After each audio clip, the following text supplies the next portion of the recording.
Hey there, my friends. Gypsy Spirit here with you. We're talking about relationships and how to move on. How do you move on from that relationship that you were in for a long time and just fell head over heels in love? And then there's that breakup. And how do you move on? Um, I get a lot of people calling me all the time or texting me, over a guy that they broke up with a month ago, a year ago, 2 years, 3 years ago. They want to know if that guy is thinking about them. And if they're thinking about them, what exactly are they thinking? And are they seeing somebody else? And if they're seeing somebody else, are they happy? Okay. I always laugh. I'm like, oh, you poor dear child. What can I do to help you? How are you going to get out of this?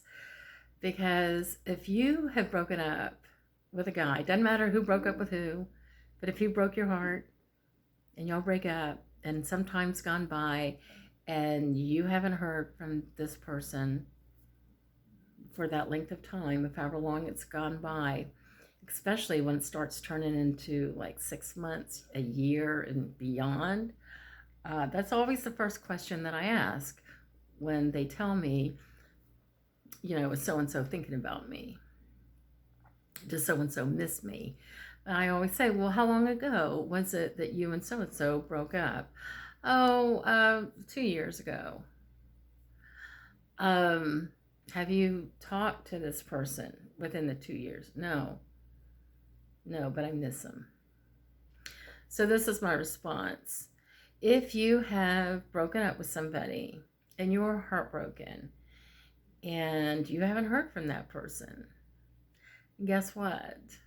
That person has moved on and you need to also. If that person has not contacted you, even I have people ask me, so and so blocked me, but do you think that they'll ever unblock me and we'll be able to get back together again? Wake up! Wake up, people! Take off the rose-colored glasses. Get out of fucking dreamland. So this is what I tell people. It looks like they're moving on with their life, and you probably need to move on with yours too. So what happens when you're wanting to know months, years later if somebody's thinking about you? I'll tell you what's happening. You're giving your power and energy over to that person. That tells me that, first of all, you're not even ready for a relationship, not for a new one anyway, because that last relationship that didn't work out, that was a codependent relationship. You were looking for validation through somebody else.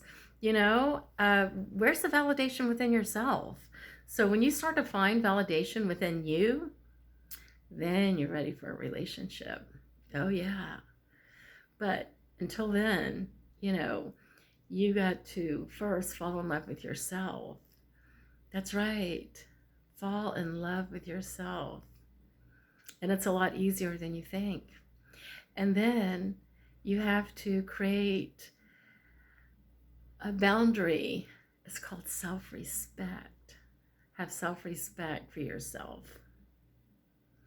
And then, are you ready for the third one? It's integrity. Integrity. When you bring self-love, self-respect, and integrity to the table, and your potential partner brings those same components to the table, now that makes a healthy relationship. That's a good relationship. Then you're ready. But as long as you're thinking and wondering, oh, is that person ever going to come back to me? Are they ever going to call me? No, they've moved on. You need to move on too. Do yourself a favor and move on. It's that simple. Anyway, I hope that you learned something from this. And listen, how do I know this? You want to know how I know all this information? Because I've been there. Yeah, I was that girl. 3 years later, oh, I wonder if Brian's thinking about me. I wonder if he's happy or if we're ever going to get back together. I was that girl. I was. But I learned. I didn't learn it overnight. It took me a while, but I figured it out. And guess what? When I learned to step into my own empowerment, when I began to believe in myself, trust myself, love myself, respect myself, have integrity over my thoughts and beliefs and behavior, my whole life changed, and it drew a whole different kind of people to me. So I hope the same for you too. Anyway, thank you for listening. And you know what? It gets better. So I will talk to you again soon, and I hope you enjoyed this video. Bye-bye.